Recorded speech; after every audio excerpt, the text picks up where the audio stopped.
e trazer o médico. Todo o custo, né, ou a grande maioria do custo na assistência médica, na assistência à saúde, ele começa na mão do doutor, na mão do médico, né? Não, Uhum. não é na mão do fisioterapeuta ou da enfermeira ou do que são grandes profissionais da saúde, obviamente, mas começa efetivamente na mão do doutor. Se você educar ele do ponto de vista de gestão, porque ele já conhece de técnica, ele já conhece de farmacologia, de fisiopatologia, das doenças, enfim. Mas se você educar essa mão também do ponto de vista de gestão, cara, esse é a grande chave e é o fator vencedor. E nós não temos dúvida disso.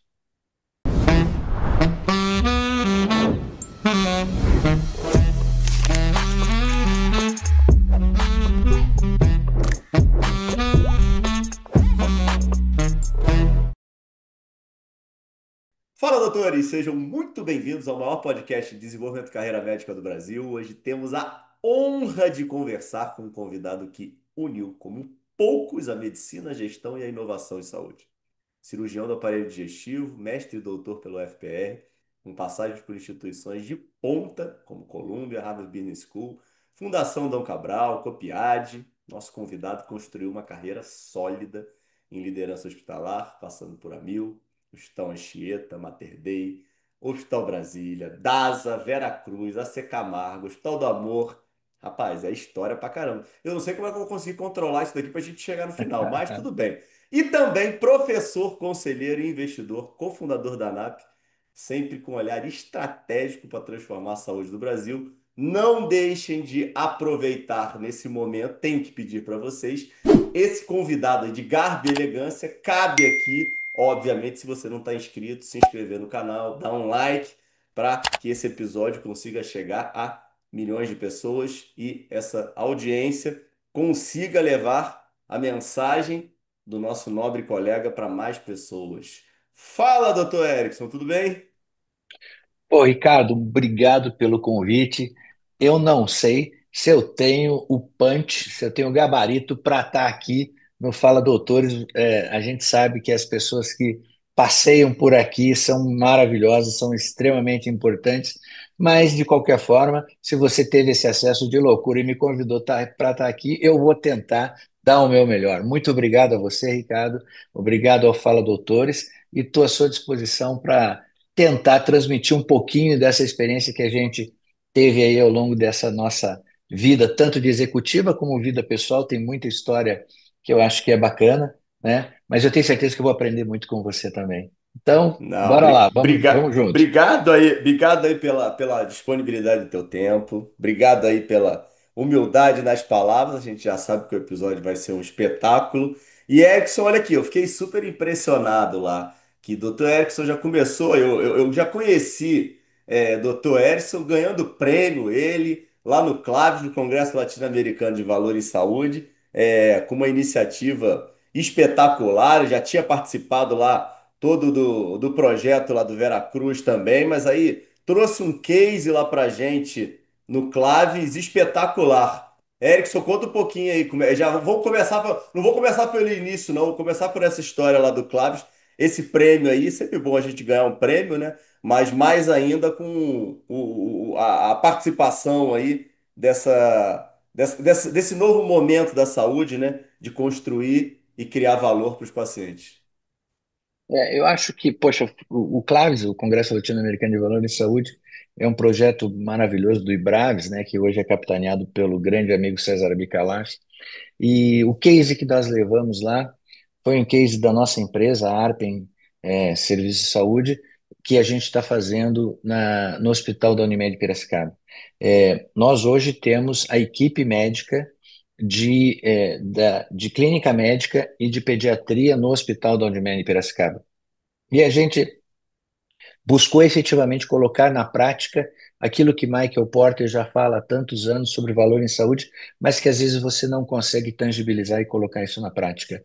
Então, Dr. Carlos Youssef e toda a diretoria da Unimed de Piracicaba acreditaram na Arpen. A Arpen é uma empresa de gestão de serviços médicos. Eu não gosto muito desse termo, mas talvez para facilitar seria como se fosse uma terceirização do corpo médico que atua naquela determinada instituição hospitalar, instituição de saúde. E nós entramos dentro desse projeto, junto também, obviamente, com a 2IM, que trouxe a ferramenta junto, e nós somos muito parceiros hoje. Então, nós entramos como equipe médica e focados realmente em gerar valor em saúde. Então, buscando reduzir o desperdício, que é muito grande no país hoje, você sabe muito bem, Ricardo, o tanto que se desperdiça de dinheiro em exames, em radiologia, em matmédia, enfim, é um dinheiro absurdo que vai pelo ralo. Então, buscar efetivamente reduzir o desperdício, gerando o melhor desfecho para o paciente, ou seja, com que efetivamente aquele tratamento seja de bom desfecho para o paciente. E aqui quero fazer abre aspas, né? Porque às vezes o médico fala assim, puxa, a cirurgia foi maravilhosa, ou esse tratamento que eu fiz foi espetacular, mas do ponto de vista científico ou do ponto de vista para o médico, mas para o paciente às vezes não gerou valor absolutamente nenhum, o desfecho foi ruim. Então a gente busca gerar valor, dando um bom desfecho para o paciente e melhorando a experiência. Com isso, nós colocamos alguns indicadores, né, em comum acordo lá com a Unimed de Piracicaba, e esses indicadores eles são medidos o tempo inteiro, compartilhados com a equipe médica. A gente avalia isso on time. Temos coordenadores que ficam monitorizando todos esses indicadores e dentro de um processo educativo porque você sabe, né, Ricardo, a gente não aprendeu sobre gestão na faculdade. Mas o médico, cara, ele é muito afeto a aprender, a tentar buscar, a tentar melhorar. Então, esse processo nosso é educativo, talvez o que a gente não aprendeu na faculdade, que a gente não aprendeu na residência, né, sobre gestão, sobre gerar valor, sobre reduzir desperdício, a gente vai educando os médicos. Isso acho que foi o grande ponto, o fator decisivo. Os médicos embarcaram conosco nesse processo e automaticamente conseguimos fazer um atendimento muito bom e é um modelo de remuneração que a gente tem hoje baseado em performance. Então, quanto melhor for a performance, reduzindo desperdício, gerando melhor desfecho, gerando melhor qualidade de atendimento, melhor é a remuneração que acaba entrando no bolso do paciente. Então, além da satisfação de um grande atendimento técnico de qualidade, obviamente, se botar mais dinheiro no bolso, aí é a fórmula perfeita. E acho que esse case tem sido muito interessante e a gente vai começar a implantar em outros lugares. Esse ponto de conseguir modelar e mudar um pouco a mentalidade do corpo clínico, do médico, né? Foi o que mais me chamou a atenção, Erickson, porque eu acho que existe um preconceito muito grande, né? E o mercado fala muito que mudar a cabeça do médico é algo impossível. E você conseguiu trazer lá com dados, e obviamente que com o case, né, para corroborar, que você conseguiu, né? O médico está disposto a mudar baseado em dados, né? Se você apresentar aquilo, ignorante a classe não é, né? Exato. Claro, sabem muito, são muito inteligentes, entendem muito. Médico entende muito matemática, de física, de química, de biologia, um monte de coisa. Então, quando a gente explica, consegue explicar para ele, ele vê valor nisso e fala, cara, eu posso contribuir. Então, não é cercear a mão do médico, é educar a mão do médico. É, Se você chegar para um médico e quando ele faz aquela solicitação de exames, hemograma, ureia, creatinina, sódio, potássio, tomografia de crânio, ecografia, não sei o quê. Aí ele faz aquela lista de pedidos. Aí você pega do lado e fala assim, doutor, coloque aqui do lado quanto você acha que custa o hemograma, a ureia, a creatinina, o sódio, o potássio. Ele fala, não faço nem ideia. É a tomografia, pô, não faço nem ideia. Aí quando você fala assim, olha, a ureia custa R$ 5,70. A creatinina custa R$ 5. O hemograma custa 9. A tomografia custa 300. Precisa pedir essa ureia? Precisa pedir essa creatinina? Não, não precisa. Então aqui você já economizou 10. Se você não. Esse sódio aqui precisa? Sim. Não, pô, acho que não. De 10 tomografias, de cada 10 tomografias que você pede, precisava pedir as 10? Ou pedindo 9 dava legal? Dava, pô, você economizou R$ 300. né? Em 10 pacientes de 3 mil, você gastou 2.700, economizou, porque efetivamente não precisava o caso clínico. Então, você vai começando a colocar isso na cabeça dele e ele entender que essa redução de desperdício não é diminuir custo absolutamente, é reduzir desperdício. Quando você orienta ele, sabe, dá esse ensinamento, fala, cara, é isso que a gente precisa fazer. E aquele trezentão, quinhentão que ele economizou, nesse ponto, que ele não desperdiçou, né? Aquilo de alguma forma vai voltar para ele, vai voltar para o sistema, enfim. E a gente tem sido muito feliz. Os médicos têm sido os grandes parceiros desse processo. Não, isso foi impressionante, muito legal, assim, e parabéns de verdade, Erickson. Eu acho que você precisa ser elogiado e o projeto colocado mais à frente. Tomara aí, Deus, que vocês consigam aí implementar em diversos locais, que a gente está precisando mais de iniciativas como essa para conseguir fazer a modelagem do sistema. A gente tem ido, tá avançando bem feliz assim. E tomara que a gente, não só a nossa empresa, sabe, mas que outras empresas, co-irmãs, competidoras, enfim, seja lá, consigam vislumbrar isso e trazer o médico. Todo o custo, né, ou a grande maioria do custo na assistência médica, na assistência à saúde, ele começa na mão do doutor, na mão do médico, né? Não, Uhum. não é na mão do fisioterapeuta ou da enfermeira ou do que são grandes profissionais da saúde, obviamente, mas começa efetivamente na mão do doutor. E se você educar ele do ponto de vista de gestão, porque ele já conhece de técnica, ele já conhece de farmacologia, de fisiopatologia, das doenças, enfim. Mas se você educar essa mão também do ponto de vista de gestão, cara, esse é a grande chave, é o fator vencedor. E nós não temos dúvida disso. Vamos lá, para a gente chegar nesse case aí espetacular, como é que você moldou toda essa tua cabeça, esses ensinamentos? Vamos do início de tudo. Da onde é que o Dr. Erickson sai? Como é que é a origem de tudo mesmo? A estrutura familiar que lhe proporcionou ou que lhe criou dificuldades para você conseguir se desenvolver? Como é que é o início de tudo, Erickson? Você nasce onde? Tá bom. Bom, eu nasci em Ponta Grossa, no Paraná, no seio de uma família muito humilde, muito digna e tudo, mas muito humilde. Pobre de maré assim, sabe, Ricardo? E, e assim, eu brinco que a gente não tinha banheiro, água encanada, era a famosa casinha lá fora, sabe? E você sentava lá no vaso, a mosca ficava rodando assim embaixo da sua bunda. É desse jeito, e aqui a gente está num papo aberto. Então, mas eu sempre quis ser médico, né? Eu sempre tive problema de saúde na infância, e minha mãe constantemente me levava nos médicos. Falei, cara, um dia que eu quero ser médico, quero ser desse jeito. Mas você sabe que é muito difícil, às vezes, para o pobre chegar a ser médico.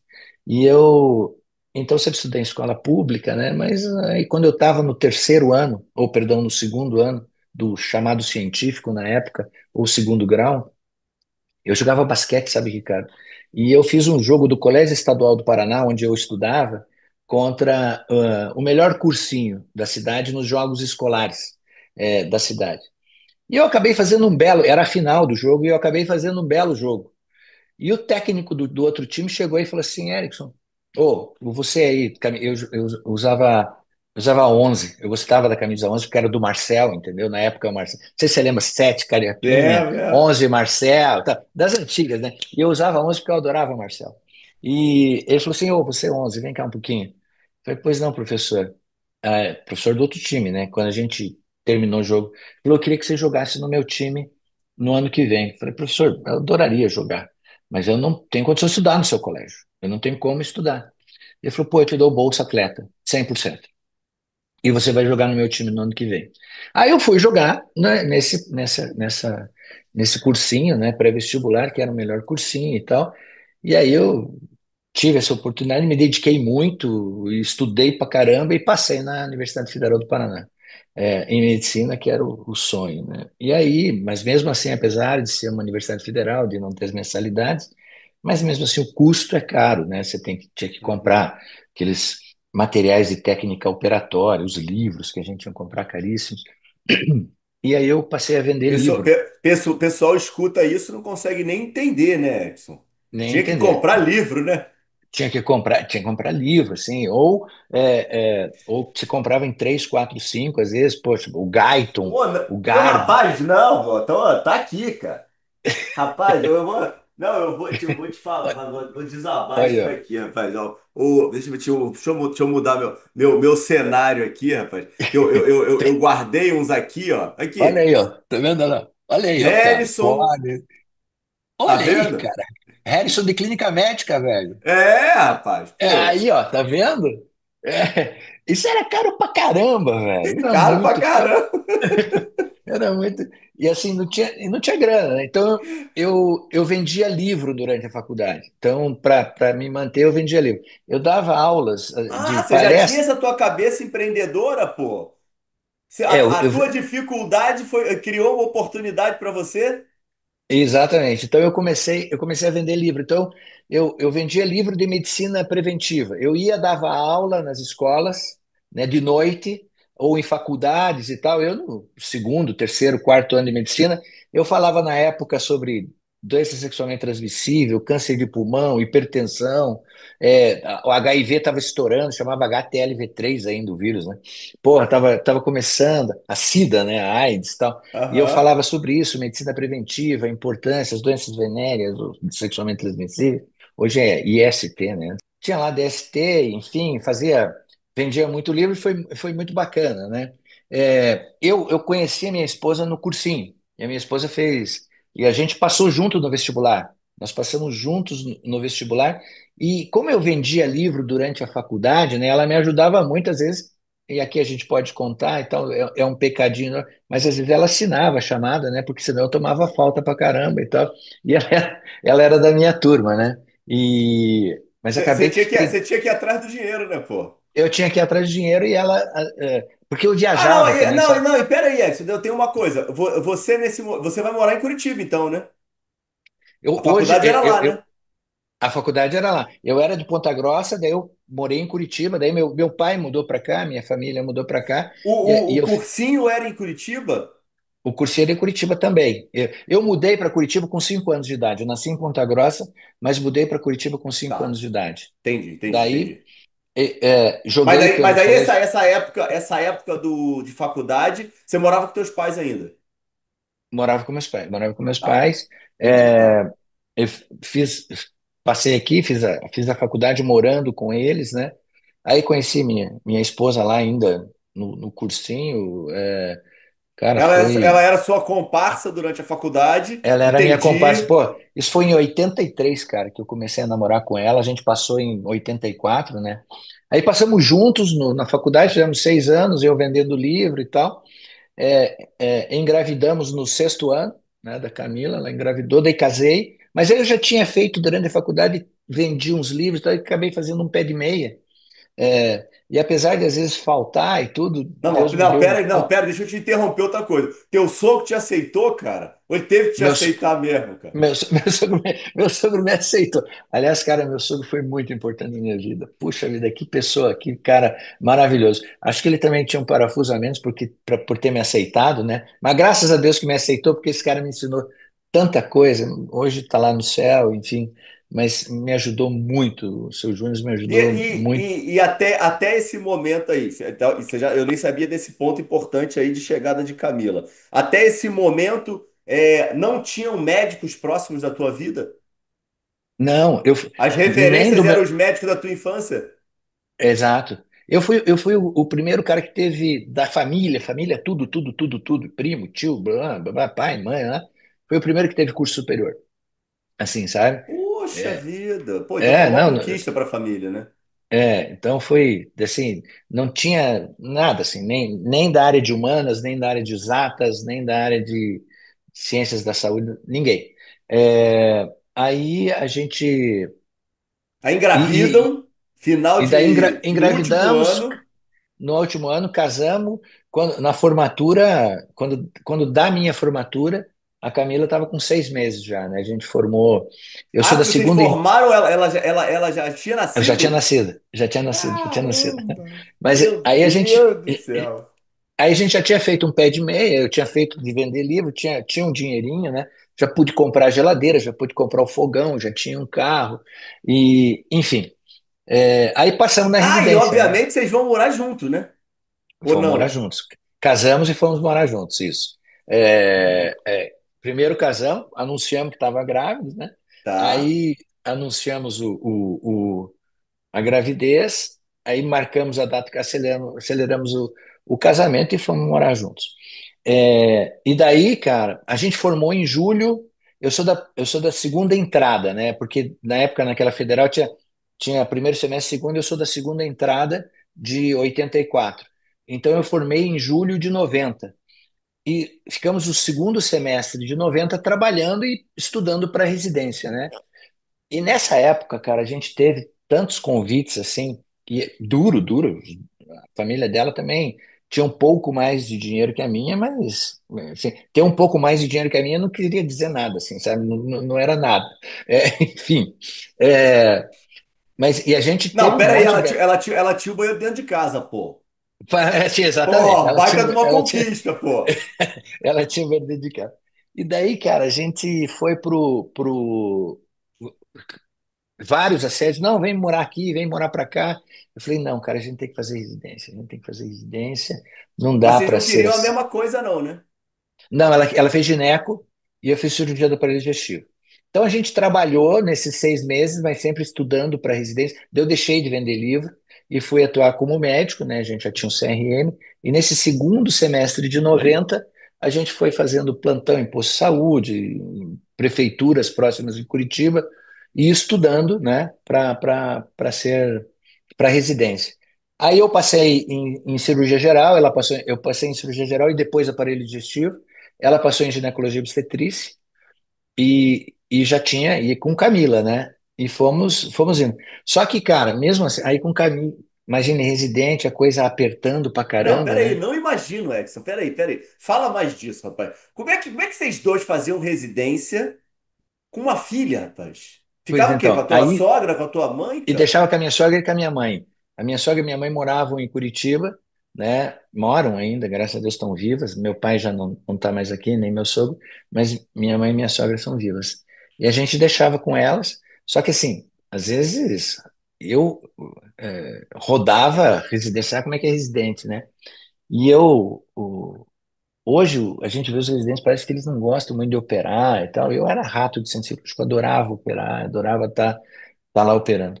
Mas eu precisava fazer dinheiro, né, Ricardo? Porque já tinha uma filha, já tinha uma casa, né? E, e quer queira, quer não, a nossa sociedade, principalmente naquela época, era patriarcal. O homem é que tinha que trazer, prover e tal, né? Mas Marilis também trabalhava maravilhosamente bem, uma mulher espetacular, assim, cuidou de Camila e cuidava da casa e cuidava de mim e fazia a residência e tornou-se uma ginecologista maravilhosa. E daí a gente. Quando eu entrei na residência, cara, olha só que coisa. Essa é uma história bacana também. Eu sempre fui coxa branca, eu sempre torci pro Curitiba. Eu sempre fui coxa. Mas daí, cara, um belo dia, Você não vai trabalhar no furacão, não, né, cara?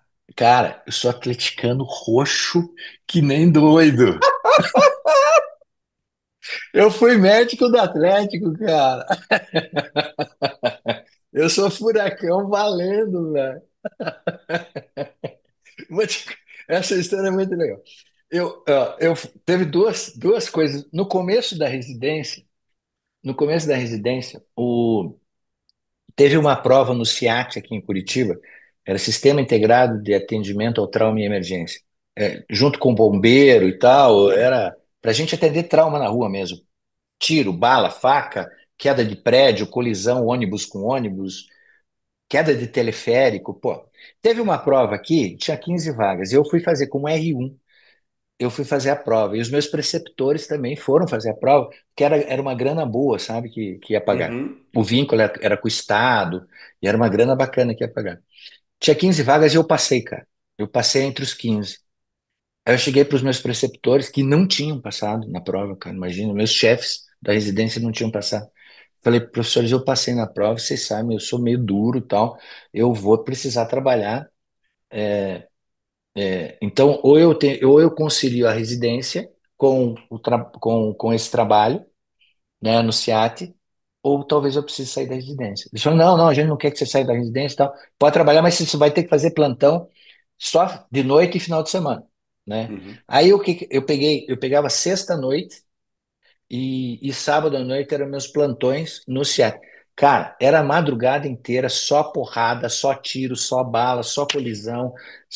Cara, o que eu peguei de trauma em Curitiba, assim, foi muito. Não era clínico, não era atendimento clínico, era uhum, trauma e emergência, era pancadaria. Não era, uma dor torácica na casa, não, não. Porra, balhado, guerra na uhum, comunidade, entrar na comunidade com, enfim. E um dos colegas meus, que era que estava lá comigo, foi convidado para ser médico do Atlético, né? uhum. Que fazia plantão no SEAT. Bem, e eu R1 ainda. Aí, aí ele falou assim: "Não, eu R1, detei R1 e coxa branca. R1, eu era R1 e coxa branca, é isso. E trabalhava no SEAT na emergência. Aí esse meu colega, cara, chegou e falou assim: "Olha, eu tive convite para ser médico do Atlético. Você não quer ser médico lá no meu lugar?" Falei assim, e eu sempre gostei de futebol. Eu não jogo, acho que jogo bem bola, mas os caras dizem que não, eu acho que sim. Eu acho que eu jogo bem, mas os caras dizem que não. Aí eles falaram assim, pô, você não quer ser médico do Atlético lá, cara, porque tá precisando. Eu falei, porra, eu quero, cara. Precisa de ser coxa branca, eu quero. Ah, você tem que ir conversar com o doutor Falavinha e com o doutor Edilson Tille. Edilson Tille foi médico da seleção, depois trabalhou com o Filipão na China, é um Uhum. cara maravilhoso. Foi da seleção sub-20, seleção brasileira. Aí eu fui conversar com eles falaram assim: beleza, você pode. Isso foi numa quarta-feira. Você, nós queremos você como médico do Atlético, pode vir, vai ser o Falavinha, o Edilson e você. Porque você conhece trauma, é bom na hora do campo lá, que às vezes bate a cabeça, é bom um cara que entenda de trauma, não precisa ser médico ortopedista. Falei, bom, agora eu tenho que falar com meus preceptores lá na residência, De porque novo, né? que era o segundo trabalho. Aí vou eu lá, né, e falo assim, meus chefes, ó, é o seguinte, aconteceu isso. Os caras, porra, de novo, velho. Aí eu falei, mas é jogo finais de semana, não sei o que e tal. Então, você imagina, aí eu aceitei. Você imagina como é que eu tinha que fazer com as minhas escalas. Era uma coisa doida, assim. Eu quase não ficava em casa. Mas a Ficava. tua esposa é um anjo, hein, cara? Muito, muito, muito. Ela foi uma guerreira, assim, absurda. E daí, cara, eu fui médico. Aí me transformei em médico do Atlético Paranaense. Meu primeiro voo de avião foi com 24 anos de idade. Eu nunca tinha viajado de avião. Num jogo de Atlético e Bahia, na Fonte Nova. Eu nunca tinha ido para Salvador também, né? Aí fomos no jogo lá contra o Bahia, empatamos de 1-1 na Fonte Nova. Quem fez o gol foi, lembra do Éder Aleixo, que jogou muito no Atlético Mineiro, era ponta esquerda da seleção, ponta esquerda Não do lembro, Atlético não Mineiro. lembro. Ele jogou, porra, tinha um chute absurdo assim, forte. Aham. Ele jogou aqui e fez um gol de falta lá do meio da rua, lá do meio de campo fez um golaço de falta, empatamos de 1-1, meu jogo de estreia na Fonte Nova, na Bahia. Falei, putz, aí, qual que era o meu grande trauma? Eu falei, cara, quando for o Atletiba, como que eu vou me portar, né? Porque durante 24 anos eu fui coxa branca. Aí, estava agora no Atlético. Quando for o primeiro Atletiba, Aí como eu vou me você gostava? Você assistia o Curitiba? assistia, pô. Quando o Atlético quando o Coxa foi campeão brasileiro em 85, eu tava torcendo pra caramba. Eu tava no segundo ano da faculdade, né? E eu Uhum. torcendo na casa do meu sogro era Coxa também e tal. E eu, porra, vamos lá, ganhamos nos pênaltis do Bangu. Naquela época eu falo ganhamos, né? Mas agora não sou mais Coxa. Mas ganhamos o Coxa ganhou do Bangu, enfim. Aí eu no primeiro jogo do Atlético Curitiba, eu achei que eu ia ter um conflito de interesse e tal. Mas a hora que você tá ali, velho, no vestiário, rezando o Pai Nosso, e vamos lá, não sei o quê. Cara, eu queria enfiar 6-0 no coxo e tal. Então, Não, você acaba se. esse depoimento é muito legal, né, Erickson? Porque o futebol é muito movido à paixão, né? E o torcedor Muito. acaba não conseguindo entender como é que um jogador muda de lado por essa energia, né? Não tem como, cara. Não tem como. Você respeita outros. Os caras fazem gol, pô, o Lógico. time que revelou faz o gol, não vibra. Mas, cara, quer ganhar, velho. Quer ganhar, não tem jeito. E eu, quando tava lá, então, queria ganhar. É uma energia muito forte. Você tá ali trabalhando junto, você quer que teu time vença, que a tua equipe vença. Então, e aí eu me tornei médico do Atlético, aí fiz trauma e tal, fiz a residência. Aí quando eu acabei o R2, o Dr. Oswaldo Malafaia, que foi um dos grandes gurus meus, um cirurgião de esôfago maravilhoso, cirurgião digestivo espetacular, e ele gostava muito de mim também. Ele falou: Erickson, eu queria que você entrasse no mestrado, faça a prova e tal. E eu fiz. Quando eu acabei o R2, eu fui aprovado no mestrado, e aí eu já comecei o R3. Naquela época você tinha que ter 2 anos pós-formado e tal. Então. Uhum. Aí quando eu comecei o R3, eu comecei o meu mestrado, defendi o mestrado no fim do R4, na cirurgia da digestiva, aí já engatei o doutorado, e assim foi. Aí a coisa já começou a Mas equilibrar um não, pouco. não era para dar aula, não, né, Erickson? Era titulação, né? Não, eu queria muito dar aula naquela época. Eu queria muito dar aula. Aí o que que aconteceu, Ricardo? Eu sempre quis dar aula, sempre quis ser médico, Tua, enfim. tua, tua filha tinha o quê? 4 anos já, né? 4 anos, e Mais daí ou eu já menos. tinha Marina. Aí Marina veio no R3. No R3, Marina veio, aí eu já tinha duas filhas. Camila tinha 4 e Marina ali, né? A diferença Uhum. deles, eu tenho 3 filhas, a diferença deles são 3 anos. Aí já tinha Marina em 93, Camila em 90, E Marina em aí, e aí, noventa e cê- e aí três. vocês já tinham já um equilíbrio financeiro? Aí já tinha, porque Marilis tinha acabado a residência, já tinha R2, já tinha começado a trabalhar, já tava trazendo uma grana. Eu ainda era médico do SIAT, era médico do Atlético, então entrava a grana disso, né? Entrava a bolsa da residência, enfim. Mas eu trabalhava que nem louco, cara, operava Imagino. muitas. Eu fiz, cara. Hoje os médicos não fazem mais isso, mas acho que nos meus 4 anos de residência, eu fiz, sei lá, mais de 60, 70 gastrectomias. Naquela época, a gente até operava fazia gastrectomia por doença benigna, né? Aquelas úlceras. Uhum, Hoje nem faz mais. Hoje é difícil ver uma úlcera duodenal perfurada, né? Antigamente você via úlcera duodenal perfurada. Hoje tem vários medicamentos, não chega nesse ponto. Mas eu fiz muita, a gente operava muito, né? Tava começando a videolaparoscopia mais forte, lá 93, uhum. 94. Então, operava bastante. Aí, cara, olha como é que é a vida. Eu acabei, defendi o mestrado, comecei o doutorado para ser efetivamente médico, né? É, Aí veio a mudança para gestão. Quando eu acabo a minha residência, que é em 94, ali, chega um amigo meu, Você colega de estava no turma, doutorado, já tinha defendido o já mestrado. tinha, não, já estava fazendo o doutorado, já estava fazendo a minha tese. A minha tese foi em citofotometria, é, no DNA de câncer gástrico. Porra, Tá. era uma coisa meio doida, assim. Mas foi uma, foi uma tese de doutorado bacana. A de mestrado foi experimental, usando o equipamento que a gente montou, operava os cachorrinhos. Enfim, a outra não, a outra era essa citofotometria, no DNA de câncer gástrico. E daí foi do doutorado e defendi o doutorado, né?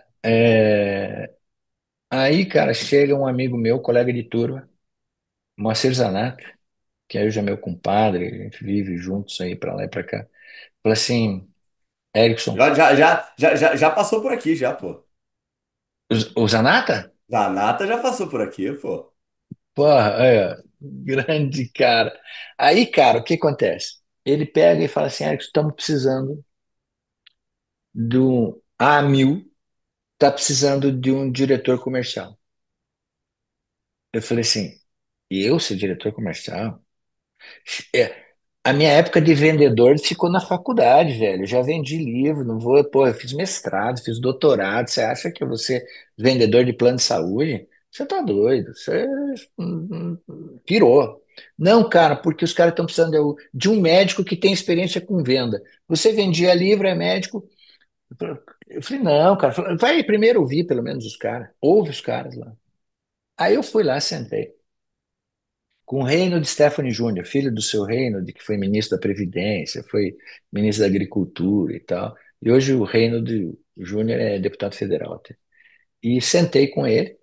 Ele era padrinho, o Reino de Júnior, era o superintendente da Mil Paraná. E ele é padrinho do Pedro Bueno, o Pedro, Uhum. filho do Edson Do Bueno. Edson. Uhum. É, filho do Edson. E o Reino de Júnior é padrinho do Pedro Bueno. E eu fui, e eu não conhecia Reino, o Zanata conhecia, mas eu não conhecia o Júnior. Aí os caras falaram assim: a gente tá precisando de um médico que vende livro, não sei o quê, que tem experiência de venda. E deixa eu falar uma. E eu, com 11 anos de idade, duro de tudo, né? Voltando lá um pouquinho, o meu primeiro emprego foi numa loja de sírio-libanês. Eu tinha um colega na sétima série que era sírio-libanês e o cunhado dele tinha uma loja. Sabe aquelas lojinha de turco e Aham. tal? Aí eu falei assim pro Afif, falei, Afif, venda teve sempre na minha vida, cara. Aí o Afif, eu falei assim, Afif, eu preciso de dinheiro, cara. Eu tenho 11 anos de idade, tá, mas eu preciso de dinheiro. Eu quero vender na loja do Youssef. Aí ele falou assim, cara, vamos lá falar com o Youssef, então. Daí eu falei com o Youssef, deixa eu vender na tua loja. Naquela época podia, né? 11 anos de idade, não Aham. tinha esse problema de trabalho infantil e tal. Aí eu fui lá vender na loja do Youssef. E essa foi uma experiência muito bacana também, porque eu aprendi a fazer conta de cabeça, aprendi a falar árabe, com eles e aprendi a fazer conta de cabeça, porque o Youssef não deixava o preço na No calça, na produto. Uhum. camisa, não deixava assim. Então era pela cara do freguês. Chegava a cara do freguês e até eu sabia que menos daquele valor eu não podia vender. Né? Menos de 50 dinheiros eu não podia vender. Dali para cima, se eu vendesse por 120, estava ótimo. Aí, e eu falava com o Youssef, chegava o cliente, vai, entra, Brimo, entra, freguês, chega, Brimo. Aí eu olhava para a cara e falei assim, porra, esse aqui eu acho que eu vou fazer uns 120 dinheiros da época e tal, e era 50. E eu falava com o Youssef em árabe, né? Falava, acho que esse aqui dá para fazer. E o Youssef ficava no caixa. Aí ele pegava, olhava e falava assim, não, dê 17% de desconto. Porra, em vez dele falar de 10% de desconto por 120 dá 12, não, ele falava de 17% de desconto. Só para fazer conta, cara.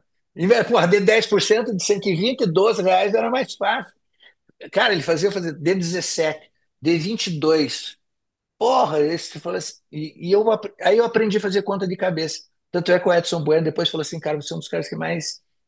O Edson fazia conta de cabeça maravilhosamente.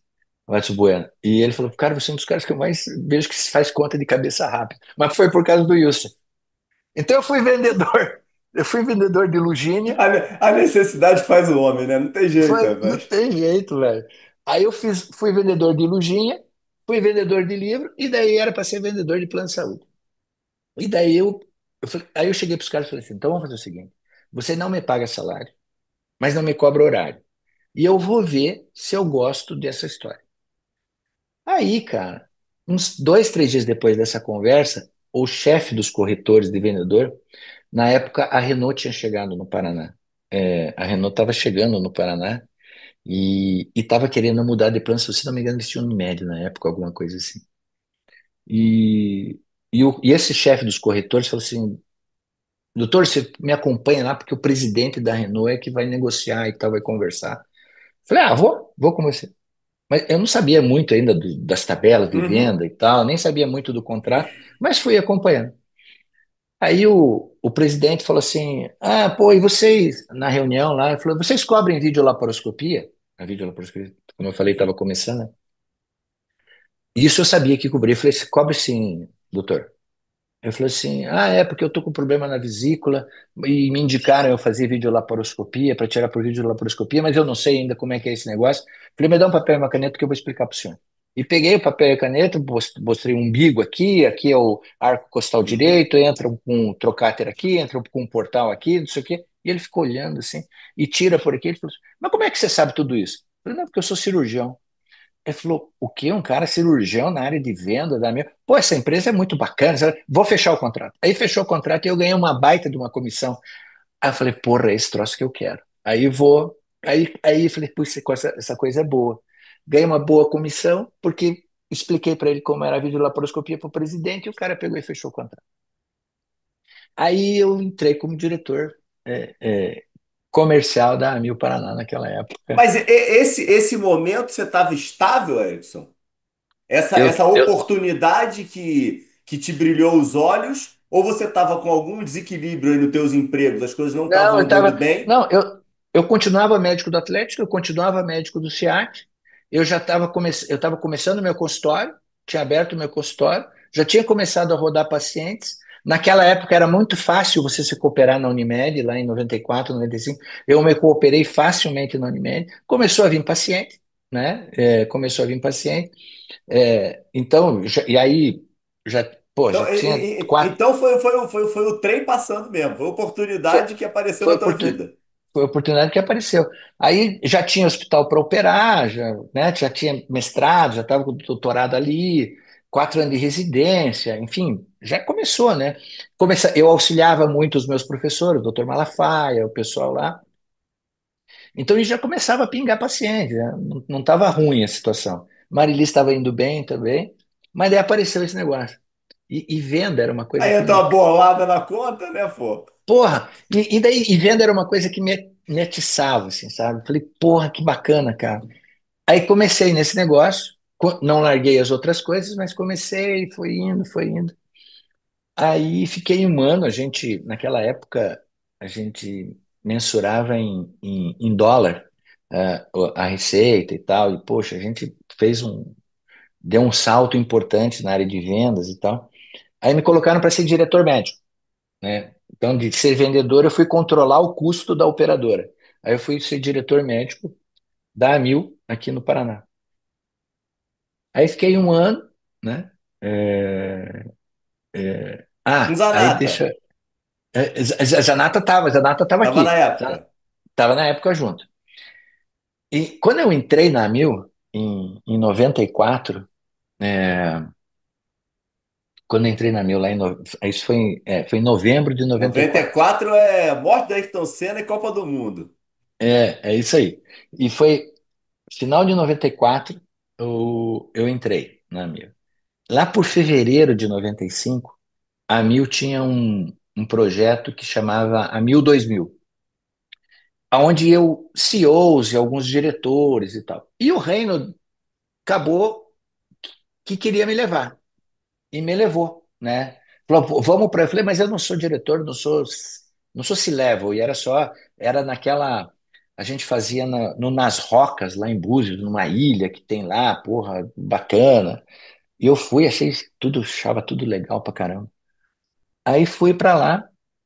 Só que os juvenis que iam, né, os novatos que iam, todo mundo tinha que ler um livro, só que sempre quem era sorteado, entre aspas, eram os coitados dos novatos, que tinham que contar sobre o livro. Então, toda filial da Mil, toda unidade da Mil, tinha que falar o que aprendi e como vou aplicar na minha empresa.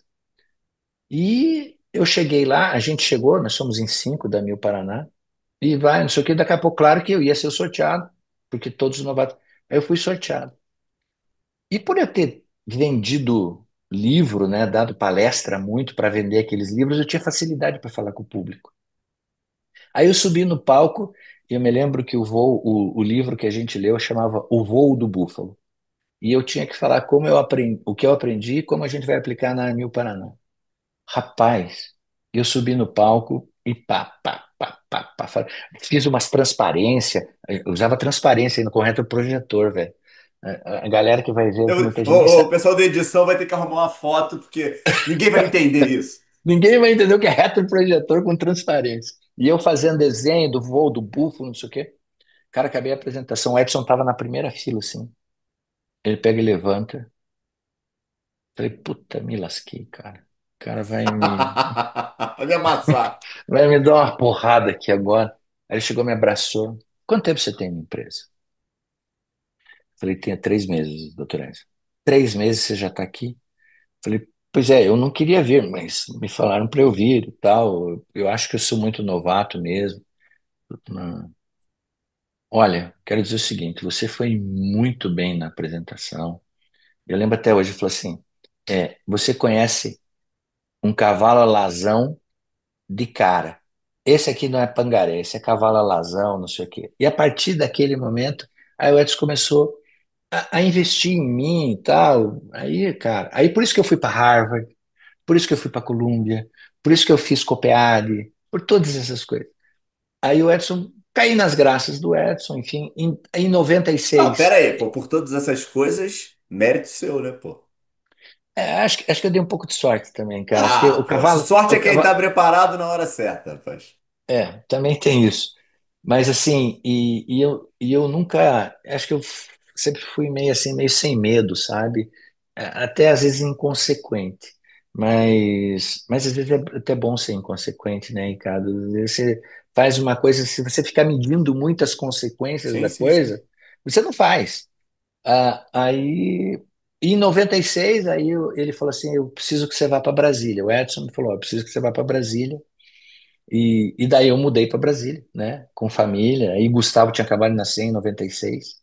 E eu fui para Brasília com Marilise e tal. E lá recomeçamos a vida. Aí lá na Mil Brasília. E aí foi indo. Aí foi indo. Daí ele comprou Aí, Brasília, vocês hospitais. moravam onde? Moravam o quê? Plano piloto ou moravam no lago? Morava no Lago Sul. Ele Ah, então aí você alugava uma já casa. tava já em outro patamar já, Não, poxa aí já, vida. não, aí, cara, de não ter um banheiro em casa, na casa que ele alugou, tinha 7. Eu tinha 7 banheiros. Lá eu tinha uma casa fora, a casinha, né? Fora, um banheiro fora de casa. Porra, em Brasília eu tinha 7, cara. Quando eu liguei Eu, para. eu imagino a tua satisfação quando você entrou nessa casa, rapaz. Pô, não, eu liguei para Marilis e falei assim: você não acredita quantos banheiros tem nessa casa? 7. E a casa que eu morava em Curitiba, o apartamento que eu morava em Curitiba, a gente já tinha algum dinheiro, mas tinha um banheiro, cara. Tinha um banheiro. Para nós 4, o Gustavo não tinha nascido ainda. Marilis, Camila, Marina e eu. Tinha um banheiro. Porra, ela tinha 7, cara, imagina. Enfim, aí começamos lá, foi em Brasília, a gente foi criando, a Edson comprou o Hospital Golden Garden, que depois se transformou em Hospital Brasília, e aí foi indo, e eu fiquei 20 anos no Grupo Amil, é, 10 Ficou anos 20 anos na Mil, Erickson? porque eu entrei em 90, não, vinte Caramba, e dois rapaz. não, 20 anos, sabe por quê? Eu entrei em 94, saí em 2016, final de 2016, são 22 anos. Mas eu tive um período que eu fiquei fora do grupo. Eu tive um período que eu fiquei 1 ano e meio fora, porque o superintendente que estava em Brasília, não me dei muito bem com ele, teve um probleminha. O Edson falou: então venha para o Rio, para São Paulo. Falei: não, Edson, um dia você vai ver que eu estou certo do que eu estou te falando aqui. E depois ele foi ver que realmente tinha um monte de coisa e ele viu que eu estava certo. Mas daí eu peguei e saí. Quando eu saí, nesse período, logo o Hospital Anchieta me convidou. Lá no dia seguinte, o Dr. Delcio me convidou para eu ser diretor técnico comercial do Hospital Anchieta. E foi lá que a gente acabou criando a ANAP. Foi lá que eu idealizei a ANAP, no Anchieta. É, Então eu estava fora do Grupo Amil e a gente idealizou a ANAP em 2001, né, que foi quando eu saí 2001, foi 2001. Eu fui Pera aí, para. um ponto antes disso, que eu sempre pergunto para todo mundo aqui, eu falhei aqui na minha pesquisa sua e não sabia desse teu lado todo de Amil. Mas um dos vídeos, rapaz, que eu tenho mais visualização é um livro, ó, consequentemente, você vê como é que o universo conspira as coisas. É um corte que eu fiz com Zanata e ele falando da importância de Edson e Jorge numa coalizão de como é que os dois se completavam. Você foi só Edson ou você teve contato com o Jorge também? Não, eu tive muito contato com o Jorge, muito. Eu aprendi muito com os dois.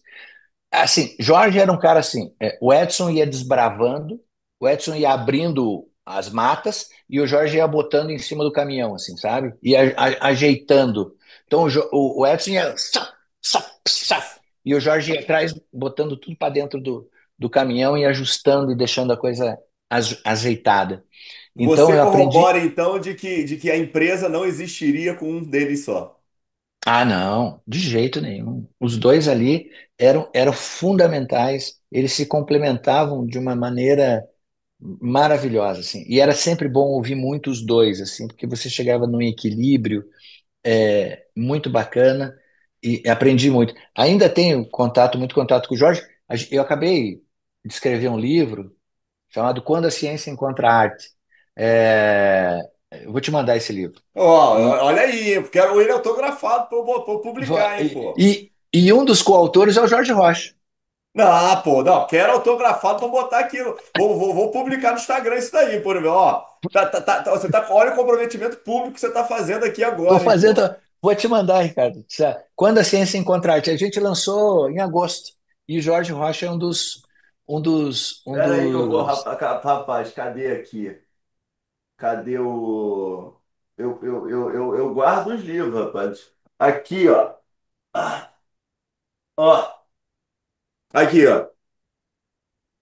Olha só, cara, a biografia do Jorge, cara. Putz. Ele é um cara excepcional. Eu sou amigo dos meninos, né? Do Rodrigo, do Vinícius, enfim. É, mas o Jorge foi muito, muito, muito, muito Não, importante mas eu acho na. muito legal e falo com todo mundo essa questão da formação, né? Como é que a Mil melhorava os profissionais e conseguia colher frutos em decorrência disso, né? É, porque eles investiam muito, cara. Eles investiam muito. Cara, eu fui para. Meu, ele me colocou em Harvard, me colocou no INSEAD, lá em Fontainebleau, colocou em Colômbia. Ele trazia, a gente teve reunião Ah, o pessoal sempre com, fala com, isso. com Peter Drucker, tive reunião com o Rudolph Giuliani, cara, assim, uma mesa. Cara, você imagina, velho. Então, o que ele proporcionava, e não era para uma meia dúzia de gato pingado, cara, não era para os assim, Sim, sim, não, sim, era os para um monte próximos. de gente, cara, era para um monte de gente. Mas, enfim, lá em 2001, então, eu acabei saindo e fundamos a ANAP, né? Nesse livro eu conto a história da ANAP, que é uma história bacana de como a gente idealizou e fundou. Quer que eu Qual conte era o grande rapidinho, não? objetivo? Quero. Qual era o grande objetivo inicial aqui? Vou estourar um pouquinho o teu tempo, você vai me dar um pouquinho mais de tempo aqui. Mas, pô, Eu não vou tô, eu perder tô essa adorando a oportunidade, conversa, pô. cara. Não vou Eu tô perder essa adorando. oportunidade, pô. Então, Fala, o fala. que que ANAP, pô. eu estava lá no Anchieta, eu era diretor técnico comercial, então as negociações ficavam comigo. E um dia eu estava, um dia não, era a terceira reunião com a Sul América e que eu não conseguia o reajuste, né? E o cara da Sul América vinha lá, o diretor da Sul América, foi um grande amigo, né? Aí vinha e, porra, a gente não conseguiu o reajuste, não conseguiu o reajuste.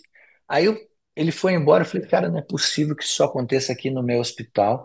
Será que isso só acontece aqui que a gente não tem reajuste? A gente não tem uma associação, um grupo formado que possa nos ajudar com as operadoras para que a gente negocie melhor, para que não é possível, a Federação Brasileira dos Hospitais não tinha esse cunho naquela época e tal.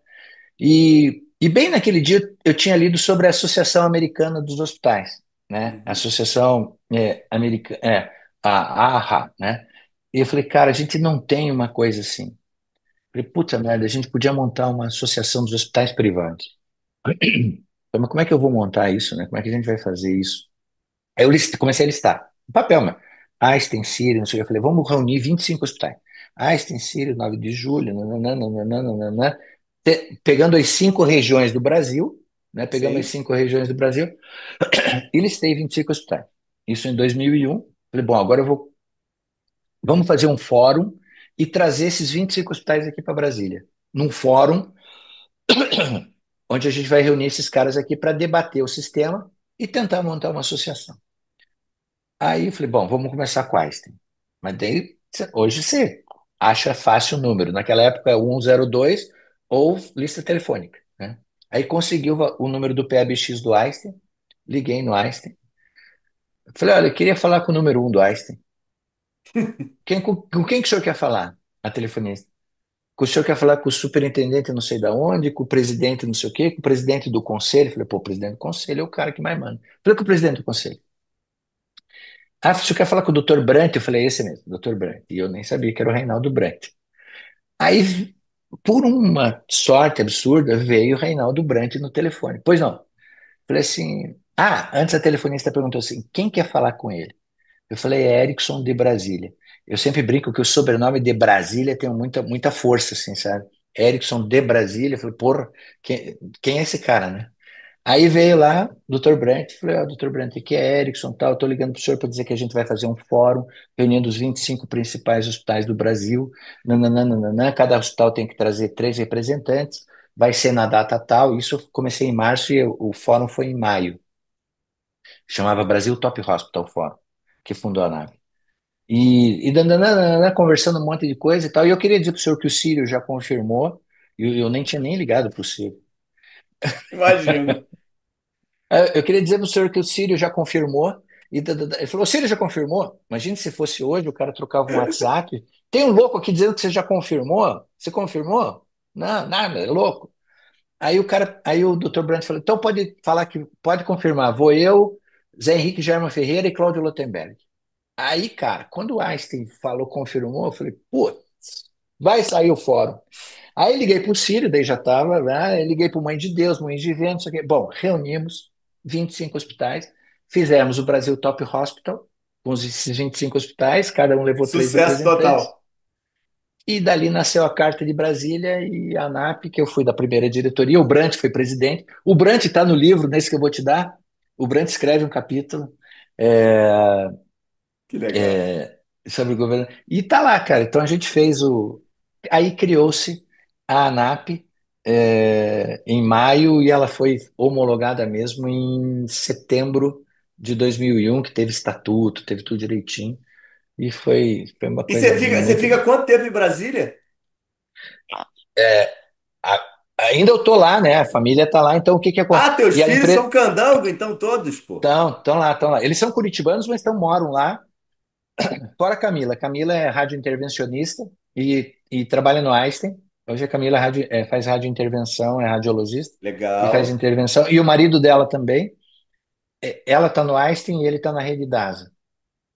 Mas a Marina, que é advogada, é casado com um advogado que está em Brasília. Eles atuam mais em instância superior.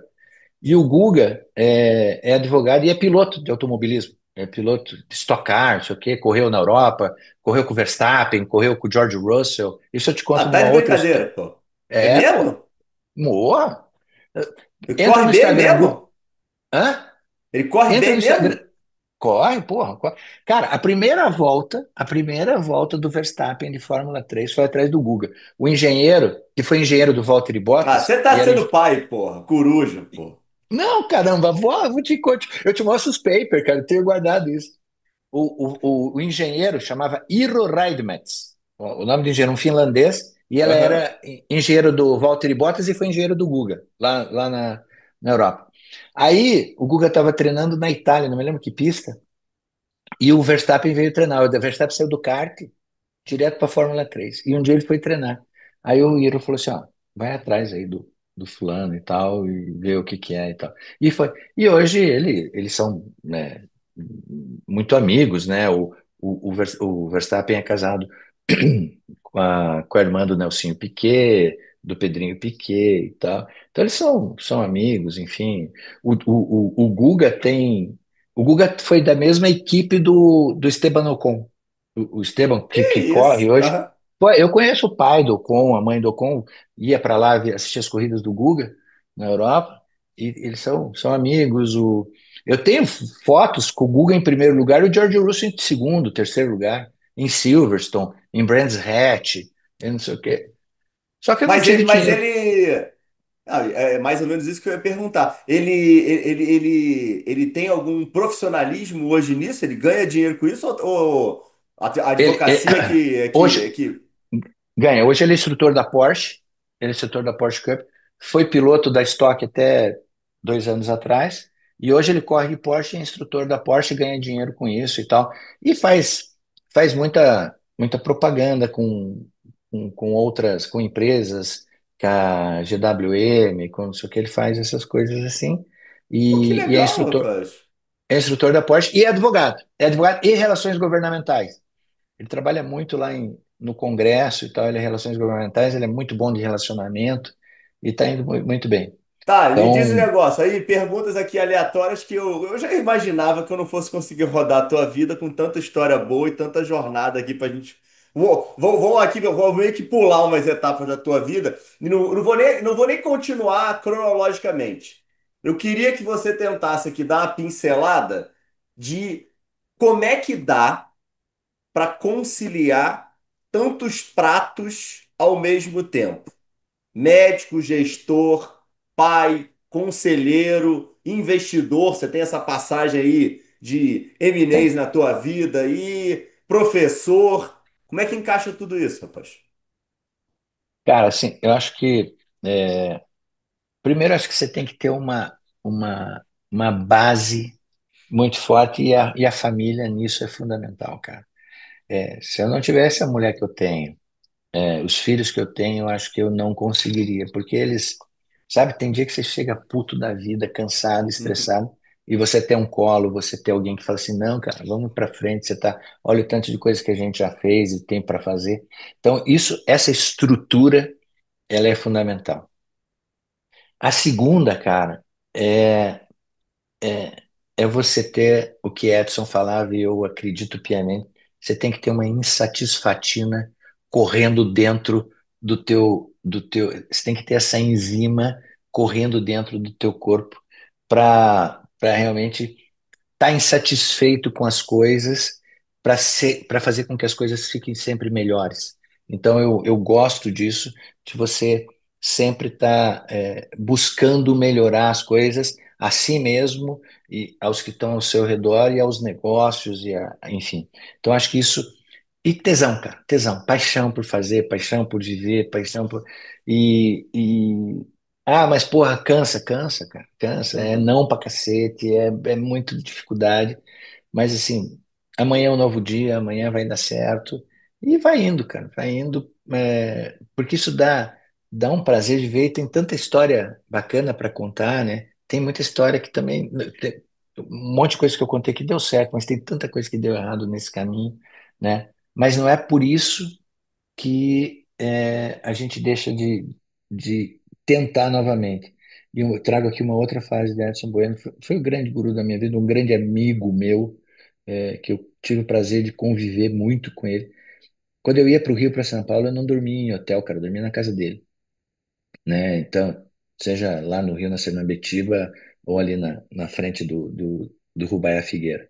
É, e tinha uma coisa que ele sempre assim, cara, nunca desista.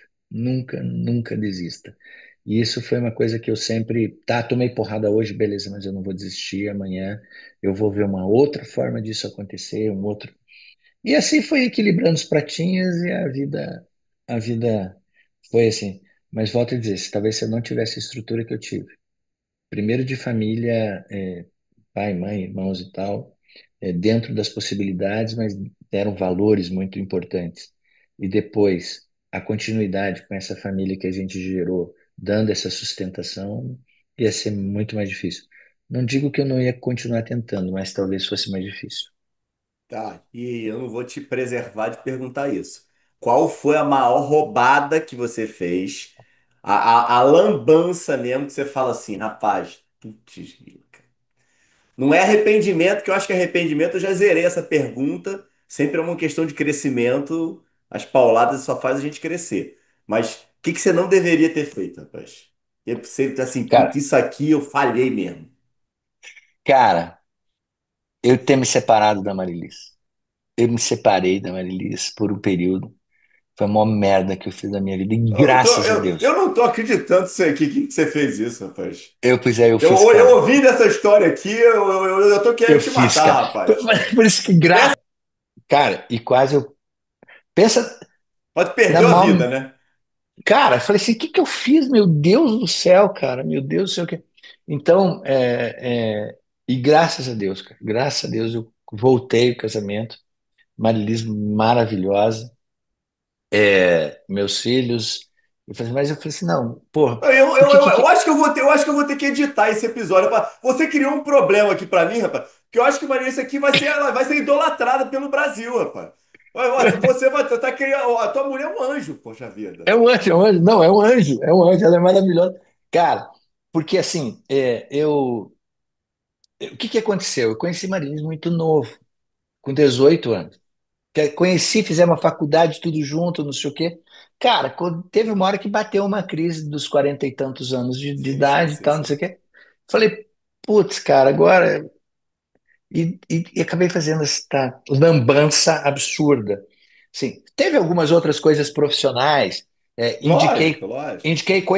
indiquei barca furada para gente, porque teve um período que eu fiquei em M&A com o Edson. Eu fiquei 5 anos, de Ah, 2012. você tá, eu nem, nem tinha pensado nisso. Você tava na Mil, transição a Mil United? Tava, tava. A gente sentava na Faria Lima, lá no, no escritório do Edson, para discutir como é que vai fazer.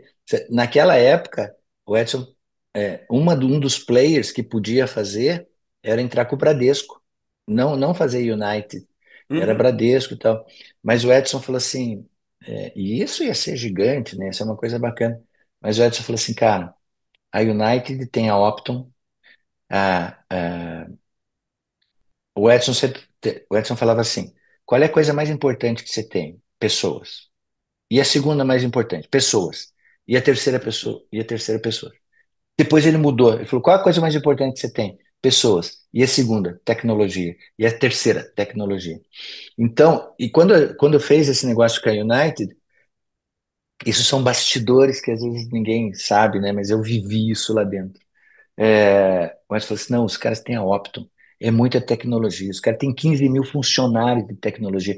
O que eles vão trazer? Se nós já somos bons em custo médico, nós vamos ser muito melhor. Se nós já somos bons em controle de venda, nós vamos ser muito melhor, porque nós vamos ter tecnologia, nós vamos ter o conhecimento, nós vamos ter os dados, a informação e tal, e tal. Então eu participei muito desse processo ali junto, com o time, Ervin, Renato Tchoukian, aquela putz, uma galera absurda. Gilberto, que era o CFO. Gilberto era médico, mas era um CFO maravilhoso. Então, aquela turma, eu participei, aprendi muito com eles. Então, eu estava nisso aí. Mas, então, voltando de negócio, achei que tinha coisa boa e não era, enfim, na época de M&A, mas nada disso superou esta besteira que eu fiz e que, graças a Deus, ficou lá no passado, cara. E o basquete nunca voltou pra tua vida, não, né? Foi só até a faculdade, né? Não, voltou numa época quando eu tinha 30 anos e fui para Brasília. Eu gostava de Marcel e gostava, obviamente, de Oscar, né, cara? Aham. 11 era a minha camisa, mas, porra, Oscar, mão santa, 14 e tal. E Oscar começou em Brasília, né? No Clube Vizinhança. Ele jogava pelo Vizinhança. Então, quando eu mudei para Brasília, eu fui lá no Vizinhança porque era um time que eu queria ir por causa de Uhum. Oscar. Então eu comecei lá com os 30 anos, eu comecei a jogar um pouquinho, joguei um pouquinho nos veteranos lá, tinha 30 e tantos, um pouco mais sênior e tal. Brinquei, mas daí acabei torcendo o joelho, fiz lesão de ligamento e daí abandonei. Eu tava vendo um vídeo, coincidentemente, rapaz, tava vendo um vídeo do Oscar hoje, e ele falando que enquanto ele não metia 20 bolas, ele não parava de treinar. É Independente isso, do tempo, cara. é isso, é E aí isso. o cara falava, pô, você tem mão santa, né? Eu tenho mão santa porra nenhuma, rapaz. Eu tenho mão pesada pra caramba, porque eu treinava pra burro, cara. era um cara sensacional. E Não, Marcel era um cara que eu idolatrava também, porque Marcel, você sabe que o Marcel é da área de saúde, né? Marcel é médico e tal, e, eu não e sabia era um que o cara Marcelo que era eu. médico, não. Marcel é médico, cara. É Marcel é mesmo? médico. Marcel é médico. Já na época que ele jogava de 11 e tudo, ele já era médico. Ele Pô, que era. legal, rapaz. E era um cara, por isso que eu fazia muito essa associação, assim, sabe? É, com o Mas ele Marcelo. continuou Pô. trabalhando depois? Trabalha. Eu sigo ele trabalha com médico. É Tá, mesmo? Ih, rapaz, É, vou atrás dele para convidar também, pô. Você me deu agora um bom link, pô. Não sabia pois disso não, então, pô. é. Interessantíssimo, pô. Pô, rapaz, gostei disso daí. Olha aqui, para a gente finalizar. A grande pergunta de Fala Doutores. Que é o sucesso para você hoje, rapaz? Depois dessa jornada toda, depois de olhar para trás, de ter toda essa bagagem, toda essa fortaleza aí da tua família, de ter passado aí por grandes cargos, por grandes pessoas, muitos funcionários embaixo de você, muita gente te idolatrando, muita gente te enfiando a lenha. O que é o sucesso na tua visão? Ah, cara, eu acho que ter essa família bem estruturada que, graças a Deus, eu tenho, a felicidade dentro de casa, nada supera efetivamente a felicidade dentro de casa. E principalmente você fazer aquilo que você gosta, aquilo que você levantar todo dia com tesão para fazer aquilo que efetivamente você gosta. Isso é sucesso. Sucesso não é dinheiro, sucesso não é ter barco, sucesso não é ter avião, nada, nada disso. E volto a dizer, Edson falava isso. Edson foi ter um avião particular dele, sei lá, com que, por, Uhum. nos últimos 10 anos da vida dele, cara. E podia ter há muito tempo atrás. Andava de voo de carreira e tudo. E era assim, então não é patrimônio, não é dinheiro, não é sucesso, não é isso. Sucesso é você efetivamente fazer o que você gosta, ser feliz e ajudar as pessoas. Isso não é um discurso vazio, sabe? É o que eu acredito, é o que eu gosto, é o que eu penso e é o que eu tento transmitir. E sempre com o mantra de nunca desista. Se não deu certo hoje, vai dar certo amanhã. E vamos em frente. A vida é boa pra caramba. Eu quero viver 120 anos, se Deus quiser, faço 60 em janeiro, mas quero viver muito e feliz e fazendo as coisas que eu gosto. Rapaz, eu queria aqui, ó, publicamente agradecer ao Dr. Pedro Ferrari que nos conectou. Queria, ó, fiquei assim muito, muito, muito satisfeito e muito feliz aí do teu tempo, da tua participação.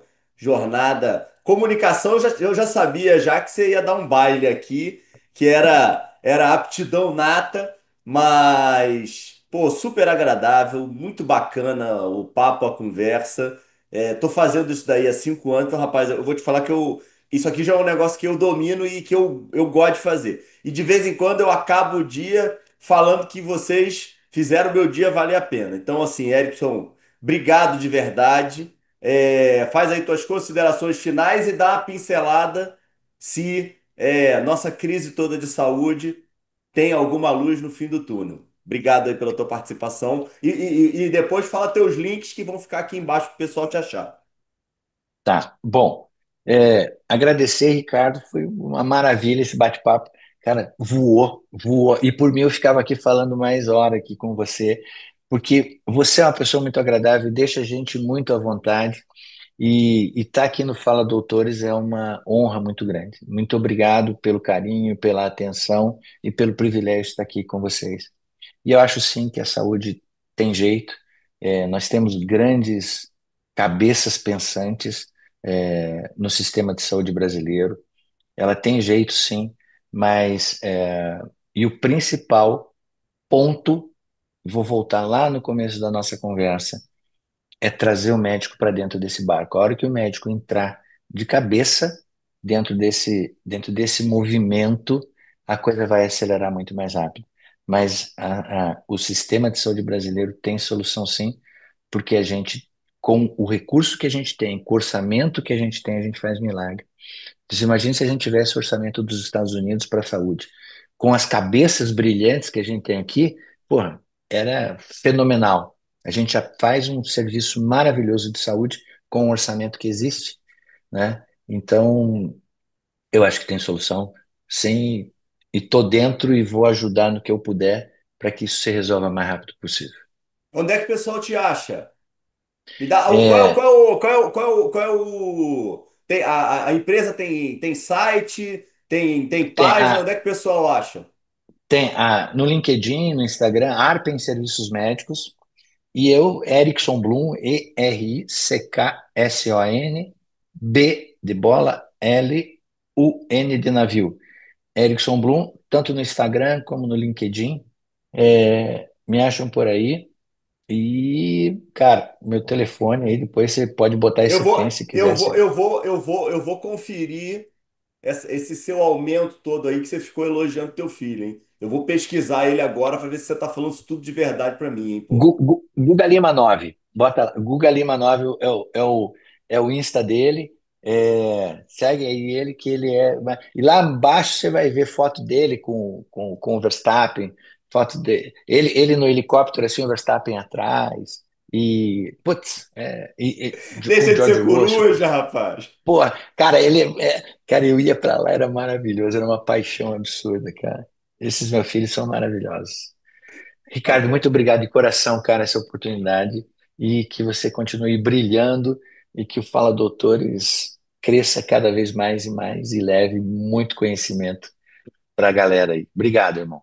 Valeu, meu amigo. Fica com Deus, pessoal. Até terça-feira que vem a gente se vê.